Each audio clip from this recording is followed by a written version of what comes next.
Hi guys, here welcome back to my at Library Grammar। आज मैं आप सभी को क्या कहते हैं इंग्लिश का पार्ट स्टार्ट किया था मैं टेंसेस का।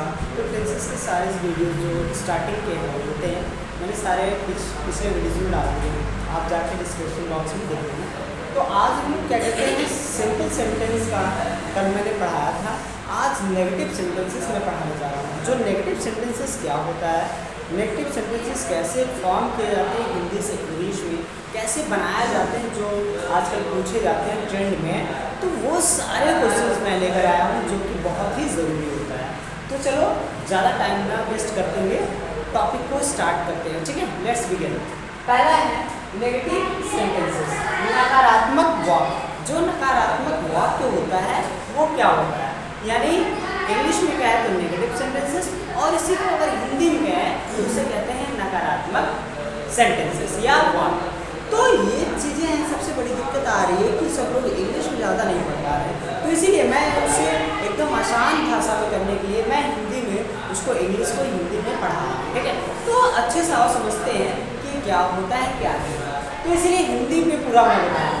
नेगेटिव सेंटेंसेस वे वाक्य होते हैं जिनमें कार्य नहीं किया जाता है। ऐसे वाक्य होते हैं नेगेटिव सेंटेंस में जिसमें तो कार्य नहीं किया जाता है, यानी कार्य उसमें नहीं किया जाता है, वाक्य में जो भी होगा नहीं शब्द का प्रयोग किया जाएगा। तो ऐसे जितने सेंटेंसेस होते हैं वो नेगेटिव सेंटेंसेस कहे जाते हैं या नकारात्मक सेंटेंस कहे जाते हैं। पहचान क्या है, इसमें कोई भी सेंटेंस रहेगा इसकी पहचान ये है कि अगर सेंटेंस रहेगा, कोई भी वाक्य रहेगा, तो वाक्य के अंतर्गत नहीं शब्द का प्रयोग कर दिखेगा, यानी नहीं उसमें जरूर आया रहेगा कि सोहर काम नहीं करता है, वो स्कूल नहीं जाता है, वो खाना नहीं खाता है, वो पानी नहीं पीता है, वो नहीं पढ़ाता है, वो स्कूल नहीं जाता है। तो इतने जितने भी सेंटेंस आएंगे, जितने भी वाक्य आएंगे, सब में नहीं शब्द का प्रयोग किया जाएगा। तो देखते हैं, तो इसलिए मैं पहचान भी लिखवा दिया, देख लेना अच्छे से कि इसमें पहचान है, इसमें नॉट का प्रयोग किया जाता है। अब इसमें हेल्पिंग वर्ब जो होता है, हेल्पिंग वर्ब में सहायक क्रिया जो होती है, हेल्पिंग वर्ब जो सहायक क्रिया होती है, सहायक क्रिया का भी बहुत ही महत्वपूर्ण योगदान होता है। तो इसमें नेगेटिव वाले में क्या कहते हैं हेल्पिंग वर्ब का भी प्रयोग किया जाता है, और हेल्पिंग वर्ब का प्रयोग कहाँ किया जाता है, कहाँ नहीं किया जाता है, और किस हेल्पिंग वर्ब का प्रयोग किया जाता है वो भी मैंने बताने की इसमें कोशिश की है।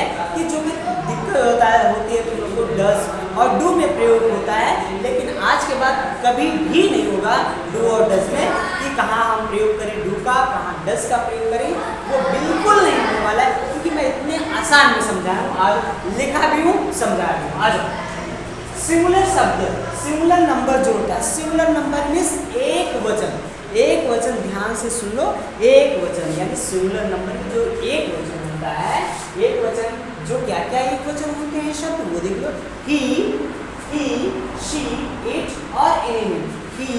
ही रहे, ही, शी, इट या किसी का भी नाम रहे, उन सभी के साथ डज नॉट का प्रयोग किया जाता है। लिख लो, इसमें क्या होता है, एक वचन ही, शी, इट रहे, उसके साथ डज नॉट का प्रयोग किया जाता है, डज नॉट का प्रयोग किया जाता है सेंटेंस में, ये याद रखो। इनडेफिनिट टेंस में, नेगेटिव सेंटेंसेस में जब ही, शी, इट और कोई नाम रहे तो उन सब के साथ डज नॉट का प्रयोग किया जाता है, कभी भी उनके साथ डू का प्रयोग नहीं होता है। आगे चलें, नेक्स्ट प्लूरल। अब प्लूरल नंबर या पहले प्लूरल नंबर क्या होता है, प्लूरल नंबर की हिंदी क्या होती है। प्लूरल नंबर मीन्स प्लूरल जो नंबर होता है उसको हिंदी में कहते हैं बहुवचन कहते हैं, यानी जो भी क्रिया होगी, जो भी इंसान होगा, वस्तु होगा, प्लेस होगा, वो एक से अधिक होगी, तो उसके लिए हम प्लूरल शब्द का इस्तेमाल करते हैं, जिसे कहते हैं बहुवचन कहते हैं। अब बहुवचन जो कहते हैं, अभी डू और डज, मैंने डज का प्रयोग तो देख लिया, अब डू का जो प्रयोग होगा वो प्लूरल नंबर के लिए, यानी कह सकते हैं कि बहुवचन के साथ डू नॉट का प्रयोग किया जाता है। अब जो प्लूरल नंबर होते हैं क्या क्या होते हैं, आई, यू, वी और दे के साथ किया जाता है। देखते हैं इसमें प्लूरल नंबर बहुवचन आई, यू, वी और दे के साथ डू नॉट का यानी डू नॉट का प्रयोग किया जाता है। यानी जब भी ये शब्द रहे आई, यू, वी और दे ये शब्द रहे तो समझ लेना, दिमाग में समझा लेना कि जब नेगेटिव सेंटेंस होगा उसके साथ डू नॉट का प्रयोग हम करेंगे। किसी भी तरीके से मुझे डू नॉट का प्रयोग करना है आई, यू, वी, दे के साथ। और जब नाम रहे यानी किसी का नेम रहे, ही रहे, शी रहे, इट रहे और नाम रहे, उन सभी के साथ हमें किसका प्रयोग होगा? डू नॉट का नहीं, डज नॉट का प्रयोग किया जाएगा। लिख लो।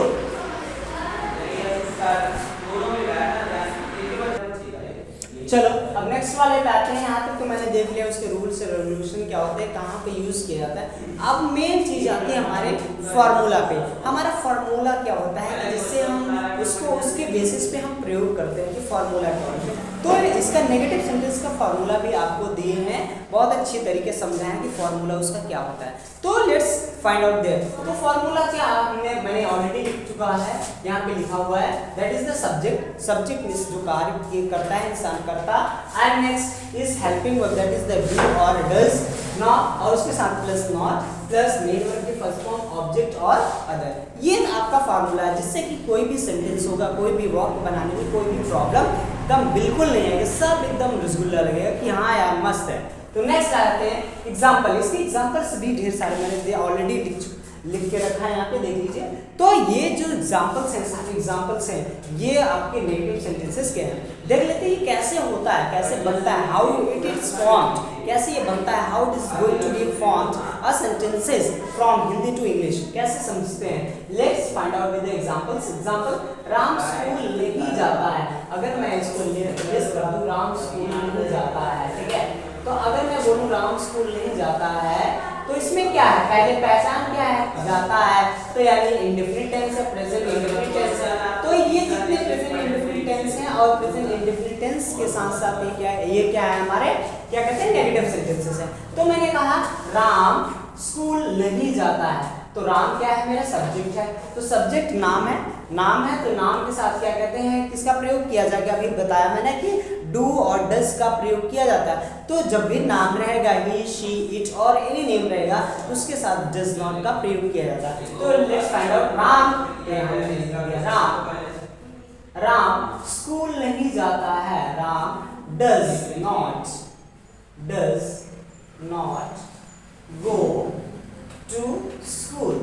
तो ये हुआ आपका क्या कहते हैं, Ram does not go to school. अब ये राम है, सिंगुलर है, नाम है किसी का, उसके साथ डज नॉट का प्रयोग किया मैंने, मेन वर्ब की फर्स्ट फॉर्म गो और जितना बचा वो मैंने लिख दिया। तो ये क्या हुआ, Ram does not go to school. तो ये हुआ हमारा सेंटेंस। नेक्स्ट सेंटेंस पे आते हैं, सीता बाजार नहीं जाती है। सीता है, क्या है, वो बाजार नहीं जाती। सर इन सिंपल सी बात है कि वो बाजार नहीं जाती, कौन नहीं जाती, सीता नहीं जाती। सीता क्या है, नाम है, अब पर्टिकुलर नेम्स है किसी का, प्रॉपर नाउन है। तो इसके साथ जो सीता है दैट इज द सीता, तो वो सीता ये नेम है, तो नेम के साथ हम किसका प्रयोग करेंगे, डू और डज। तो हम इसके साथ डज नॉट का प्रयोग करेंगे कि नेम है। तो आ जाते हैं, तो सीता यहाँ पे, सीता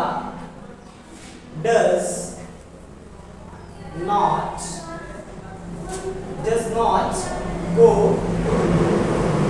टू मार्केट। अब यहाँ पे मार्केट यानी सीता बाजार नहीं जाती है। नेक्स्ट है सेंटेंसेस, गीता अपना काम नहीं करती है। अपना काम नहीं करती, तो इसका मैंने इधर लिख के रखा हुआ है, ही के साथ इज होता है, शी के साथ हर होता है, दे के साथ देम होता है, वी के साथ आवर या अस आवर होता है। नेक्स्ट यू के साथ क्या कहते हैं, योर होता है, आई के साथ मी या माई होता है। तो वैसे ही अपने के लिए मैंने यहाँ पे ऑलरेडी लिख रखा हुआ, नोट कर लेंगे, जिसको जरूरत होगी इसके साथ नोट कर लेंगे। चलो आते हैं यहाँ पे, गीता अपना काम नहीं करती। तो गीता क्या है, दैट इज द शी है, यानी लड़की है, और नाम भी है, तो गीता यहाँ लिखेंगे, गीता क्या लड़की है, नाम है, तो उसके साथ does not, Geeta does not. अब काम नहीं करती है, काम नहीं करती है, तो Geeta does not do her work. ये हुआ आपका sentence. Geeta does not do her work. Geeta अपना काम नहीं करती है। नेक्स्ट, सोहन अपने घर नहीं जाता है। सोहन अपने घर, सोहन कहाँ नहीं जाता है?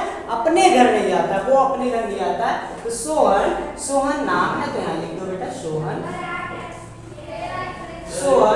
अपने घर। Sohan does not go to, कहाँ नहीं जाता? अपने। Sohan does not go to his house. वो अपने घर नहीं जाता है, तो Sohan does not go to his home. वो अपने घर नहीं जाता। इस तरीके से हमारे जितने हैं वो सेंटेंस बनेंगे। यहाँ से देखिएगा, यहाँ से जितने हैं मैंने सब बना के दिखाया। अब देखो ये तो हो गया, हमने इतना बना दिया। अब आके थोड़ा सा क्या कहते हैं प्लूरल में आते हैं। प्लूरल का जो हम बनाते हैं कैसे प्लूरल का बनता है वो देखें। ये तो हमारे सिंगुलर नंबर यानी एक वचन के हो गए। तो हम प्लूरल में आते हैं। प्लूरल कैसे बनता है? वे लोग काम नहीं करते हैं। वे लोग काम नहीं करते। तो वे लोग का मतलब दे होगा, दे डू। अब दे है तो उसके साथ बेटा डू का प्रयोग किया जाएगा। किसका? डू का प्रयोग। और यहाँ लोग के लिए all. They all do not, they all do not. अब देखो ये का प्रयोग है डू वर्क। अब यहाँ पे एक चीज थोड़ी सी आपको समझने वाली बात है कि यहाँ पे जो डू नॉट का प्रयोग हुआ बेटा, वो डू नॉट का प्रयोग आपके हेल्पिंग वर्ब यानी इसके माध्यम से आपका हुआ, यानी हेल्पिंग वर्ब यानी सहायक क्रिया के माध्यम से हुआ है। बट अगर यहाँ देखा जाए डू का प्रयोग, तो ये डू का प्रयोग आपका क्या कहते हैं मेन वर्ब की तरह काम करेगा। दैट इज द क्या कहते हैं मेन वर्ब यानी मुख्य क्रिया की तरह यह काम करता है। तो यहाँ पे डू का प्रयोग किया गया है जो कि काम के लिए कार्य करने के लिए। तो ये हुआ they all do not do work, यानी वो वे लोग काम नहीं करते हैं।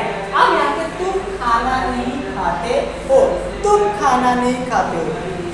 तो यहाँ पे तुम नहीं खाना, तो यानी तुम जो है शब्द आई यू वी देख बताया था कि इसमें ये प्लूरल है। तो यानी ये यू है जो प्लूरल है, उसको यू। अब यू के साथ हेल्पिंग वर्ब आता है क्या है? डज या डू। तो यहाँ पे डू आता है तो लिख दो डू नॉट, यानी यू डू नॉट। अब क्या नहीं करता है? खाना नहीं खाता है। तो लिख दो यू डू नॉट ईट। अब देखो यस और यस नहीं लगाएंगे क्योंकि यहाँ पे ऑलरेडी ये प्लूरल है। तो you do not eat food. अब यहाँ पे क्या नहीं खाता? खाना नहीं खाता। तो you do not eat food. तो ये जितने सारे वर्ड्स हैं यानी सिंगुलर से लेके प्लूरल बेटा मैंने सभी समझाने की कोशिश की है एक तरफ से तरफ तक। एक मैं डेली वीडियोस दूंगा बेटा समझने के लिए। डेली देखना इसी टाइम पे कि आपका क्या कहते हैं हर एक चीज़ आपको क्लियर हो जाएगा।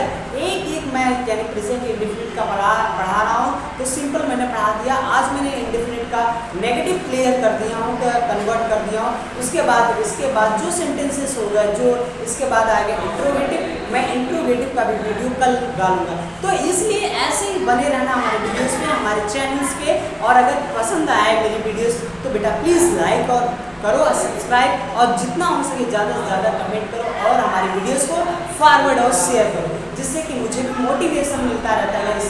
इससे कि बच्चे खुश हैं, अगर नहीं खुश हैं तो डिसलाइक करो बेटा, जिससे कि मुझे पता चले और अच्छे से मैं वीडियो बनाने की कोशिश करूँ। Thank you so much videos देखने के लिए।